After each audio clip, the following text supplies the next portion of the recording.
Years and years, a lot of us have struggled with self-love. It's so hard to love ourselves, and it's because we lacked confidence. We compared ourselves to others, thinking that they have so much more that we want and that we don't have anything compared to them. And we're so quick to give love to others. Oh, she needs me, he needs me, even when we're not even emotionally or mentally doing okay, yet we overextend ourselves for other people. Yet when it comes to ourselves, we turn a blind eye. And maybe that's because it's easier to do that than really understand our pain, understand what we're going through. That's one of the hardest things because you don't want to sit there in your pain. So a lot of us try to avoid it. And we avoid it by having all these distractions. And there's so many distractions that we can really use.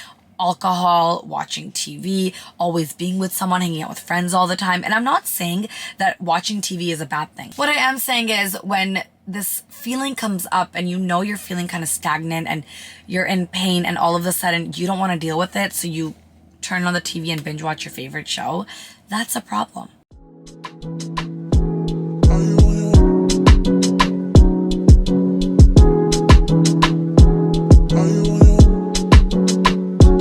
Are you on your way?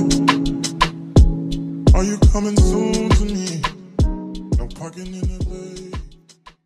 Hi love bugs, welcome back to another video. Today is a video on divine discussions and it's all about loving yourself. I do want to share that before you start applying the things that I teach you in this video, there might be some friends that might act weird with you. Because some people start acting slightly uncomfortable around you because now you know your power, now you know how to love yourself, now you're going to be creating all these boundaries with people and they're not used to it. They're used to doing whatever they want, saying whatever they want to you because you clearly don't know who you are and you don't have those boundaries up. So don't feel bad when people start leaving your life because they're actually making more room for those that are supposed to be in your life, like your soul tribe. So good riddance to those that aren't supposed to be in your life. They're not that great for you because only those will leave that aren't supposed to be there. So cheers. Make room for more. I've broken down this video in a couple of chapters so that you can skip over to certain parts that you would like to skip over. But the best thing is to watch the whole video so it all makes sense. I've split up the chapters in 4. Number 1 is powerful questions. Number 2 is dating yourself. Number 3 is looking in the mirror. And number 4 is dressing up. First chapter, do you know yourself? This is a very powerful question. It's one of the first questions I asked myself and I realized I didn't know myself. The truth is, how can we love ourselves if we don't even know ourselves? It's impossible. Some of you might be thinking, oh my God, that's me. I actually don't really know who I am. Down to the core, I don't really know who I am, what I want, what I stand for. Granit's really calling me out right now. And I don't want you to feel bad for it if I am calling you out because I had to call myself out. And this is why I am in the position in my life right now where I'm so happy with myself because I called myself out. So let me call you out and don't feel bad because that's exactly why I made this video, to help people that are stuck just like I was stuck a couple of years ago. And I came upon all these self-discovery type of journal prompts and I started using them and that really helped me understand who I am. For you guys, I actually wrote down a few questions so that we can go through them together and you can ask yourself because I think these are the main questions, especially to start. I started randomly answering these questions. I understood exactly who I was. It took me some time, but it really helped. Before I start listing out these questions, I just want to talk to those that might be sitting there thinking, well, there's nothing really to get to know myself for because I suck and I'm boring and I'm not worth it and this and that. Those are untrue self-limiting beliefs that you have set for yourself, and capitalize, highlight untrue. They're not true. They're not the reality. They're just in your head. And it's this fear that you've believed that, oh, like I'm not worth it and I'm boring and I'm dull. That's not true. We are all magical creatures of this universe. The universe wouldn't have put us there if we were boring. Okay? We're created by God. How can we be dull? We're not dull. So please repeat after me with these affirmations before we start so we can get rid of all this negativity. I am a beautiful human being who is worth being loved. I am so special. I am worth getting to know who I am. I am worth it all. So let's get started with the questions. Your ideal life. What does your ideal life look like? When you look at who you want to be and where you want to be in life, somewhere in your desires is your goals. And within those goals is your life's purpose. I truly believe that we're on this universe with a purpose. So I know that there's something there. The second question I have is, what quality do you admire the most about you? We all have good and bad qualities. This will kind of help you understand what your natural abilities are and what you're good at. Try to feel really grateful for these abilities that you know you're good at because this is what's going to help you become more successful in whatever you want to do. For an example, I was always a social person. I knew that social media is something I wanted to do because I remember back in 2016 when I went on Snapchat, it was like a new thing. I would do all these rants and people loved it. And that's kind of where I gained a lot of my followers. It was on my older account that got deleted, but that's kind of where people know me from Snapchat. I always loved speaking about passionate yet life-changing subjects such as loving yourself and just how to get through things and things that we all kind of go through. I always wanted a YouTube channel where I knew that I could connect with people and talk about these things. And here I am doing it. I'm living my dream because I knew what I was good at. Another question I have is, who do you look up to? This is a really important one because I find that the person we're looking up to is because there is something that person is doing that we are attracted to. Whether it's their business mindset, whether it's their fashion sense, whether it's their mindset in general about life, there's something that intrigues you about this person. The answer to this question will help you kind of figure out where you want to be in life, what you want to do in life. Like maybe the person you look up to is really good at business, and that's kind of the type of businessman or woman you want to be. And for the fourth question, what is something that's so important to you?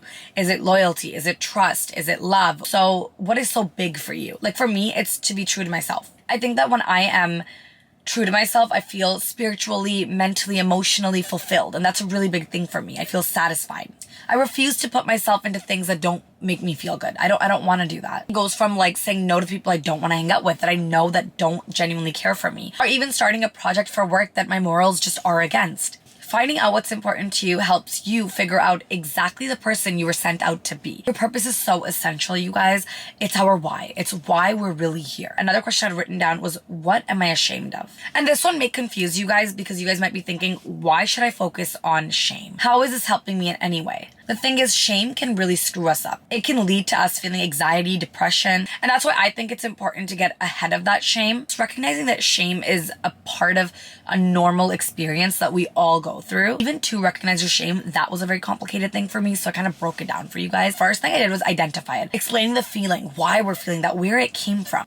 And an example of this in my life was a few years ago. I was feeling so left out of so many situations and conversations, and I was totally out of my comfort zone. And that feeling had reminded me so much of when I was in elementary school, where I didn't really have that many friends and I felt so lonely and I felt so left out. Before I knew it, I began to feel so much intense shame. I felt worthless, and it was triggered by just the feeling of abandonment. Shame put me down and it made me feel like crap for not being accepted in this world. I just felt like I didn't belong anywhere. And if I'm being honest with you guys, I actually denied this feeling of shame for so long because I didn't want to deal with it. I didn't want to go through that painful process of really sitting with my emotions. I realized I had to heal this part. After identifying shame, I exposed. I shared these feelings with someone I really trusted. And being vulnerable with someone is great. It creates that opportunity to have a deeper connection with someone. And that's literally what life is about. Connecting with others. After sharing your feelings with someone you want to eliminate, get a reality check. This can also help if you know someone who's just very brutally honest, because that's kind of what you need. Someone that can tell you the shame is actually in our head. It's our own fears created in our head. It's not reality. So learning how to separate what's in our head and what's actually in reality, that's very important. And the last thing is dance. Dance your shame away. Know it, understand it. And while you're healing that shame, carry it with you. Carry it with you knowing that, oh, I healed this shame. Carry it proudly with your head high. Because a lot of the times our shame comes from our own inner thoughts and feelings of like experiences we've had.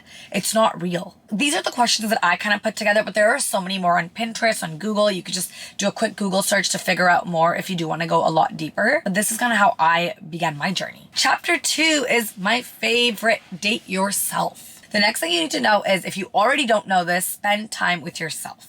This was so tough for me because I hated being alone for so long. And I think I just changed this about 3 years ago. And I realized it was because I was so scared of what people are going to think about me. And I think I just carried that since like childhood. And my inner child was left out for so long. And I hated being alone. And I really just had I had to force myself to spend time alone. I would always ask myself, why? Why do I hate being with myself? For a long time, I avoided this question. And then I sat down with myself. I'm like, no. Why? What is this fear? And just like that, I kind of realized that there's really nothing to be afraid of. Started with just like doing chores at home and just being alone. I would always ask someone to come when I would do chores. Isn't that so crazy? Like I would invite my cousin over while I cleaned my room because I just didn't want to be alone. It was so bad. And slowly I moved on to more public things, like going grocery shopping alone, for a walk, grabbing a cup of coffee alone. And then it moved on from that to taking myself out on dates, which was a really big deal for me. And then that's when I realized my self-love journey had begun. And now I spend so much time with myself, I'm always alone. So basically, date yourself. Take yourself on nice dates. Dress up for yourself. Even though my dating journey just started like 2 years ago, but it's never too late. It's just never too late, and it makes you feel so good. I'm so happy that I realized the importance of dating myself. Being my first love actually enabled me to be a good wife to my husband. Couldn't give him pure selfless love if I didn't start that with myself. Some ideas for like just taking yourself on a nice date is like grab a book and go to a coffee shop and make sure you dress up for yourself, because you would do that when you're on a date with another person. You would put all that effort in when you were going to go see another person, when you're going to go out with your friends for dinner. So why not give yourself that same attention, effort, and love? Just remember that you are always worth that same energy that you give to others. I remember my first date was taking myself out to the movies, and it was in Toronto. It was on my solo trip too, so that was a really big deal as well. But I did go see a lot of friends. But when I did do that little solo movie night, I was so scared to go into the theater alone. I was like, people are gonna stare at me. And once I actually went and sat inside, no one looked at me. Like, even when I was buying the ticket, even when I was going in, like, nobody gave a crap. So always remember that too. No one has time. No one cares enough.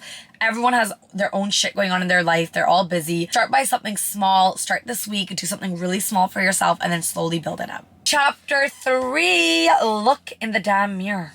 Look in the mirror. This one is kind of an awkward one because it's like, I don't want to sit there staring at myself in a mirror. And a lot of people really don't sit there and admire themselves. So it is a bit awkward when you first do it. And I think a lot of people label it as cockiness and being self-absorbed. I don't think that's true. Self-admiration is not cockiness. It's a form of true compassion for yourself, and you deserve that. I think that cockiness is more like when you think that, oh, I am the best. I am better than you. Self-love is more like when you don't really think about others. It's just everything to do with yourself. You're in your own lane. It's not about anyone around you. It's truly just you and you. It's not about comparing yourself to what others are doing. And please don't fall into the trap of comparing yourself. It's so easy to look at people and then see yourself and think of all the things that they might have and you don't have. And all that does is destroy our self-confidence and helps us focus on others when really we should be focusing on ourselves. And when we focus on others, we lose focus of ourselves. And that really does nothing for us. We have to remember that we are the main characters of our life. A few years ago, I remember I was listening to this podcast and the girl was like, oh, looking at yourself in the mirror enhances self-love. And I was like, is that true? So I started to do that. And it felt so weird in the first few days. But over time, I even started looking at myself and just repeating affirmations. Like, I'll literally sit there and be like, I'm beautiful inside and out. I'm full of unconditional love. I'm worthy of self-love. I am perfect the way I look. Whatever positive affirmations you want to say to yourself, you can actually do this while you look at yourself in the mirror. And eventually, after some time, it'll become second nature to you and you'll feel so good every day. You'll actually start believing the words that you're saying to yourself because you're making yourself feel them while you say them. When you look at yourself in the mirror, they'll be what you truly feel about yourself. It's such a beautiful process, and I'm still in the process. I don't think this process ever ends. It's like a lifelong journey with yourself. Another thing I started doing, which you guys might make fun of me, is I started high-fiving myself. Like, I'll look at myself in the mirror and I'll just be like, high five. And it was really silly at first, but I actually started doing it because I read this book. It's called A High Five Habit. And in the book, it starts with like a trend that this girl started doing, and then all these people started following it. The moment you wake up, you look at yourself in the mirror and you give yourself a high five. But eventually it did get normal for me, even though it was weird, just like doing the whole like looking at yourself in the mirror, the affirmations, everything. It all, you get used to all of it. I won't high five myself every day. When I feel really shitty, I'll look at myself like, you got this. I'm going to actually leave the book in the description as well because I think it'll really help some people. It's a book that really changed my life. Last chapter is dressing up for yourself. I swear by this. I used to always I've loved dressing up since I was a little kid. My mom always tells me, she's like, you look at yourself in the mirror and you'll always like just doing stuff with your hair, or like you'll want to pick your own clothes at a very young age. It's just always a form of self-expression for me. It definitely helped me feel a lot more confident. And you know the famous thing that everyone always says, when you look good, you feel good? This is so true. But if you guys have done it, and if you guys have actually dressed up for yourself, you know that instantly you feel so good. It's when I'm wearing a cute outfit, or when my makeup is done, or my hair is done, one or the other. I just feel so much more put together, and I feel more confident to tackle any task I have for the day. But some of you guys might not even like dressing up. Like, that might not be your thing to be all dolled up, and that's okay. I'm not asking you to go have a full face of makeup or have your hair always done. What I'm really asking you is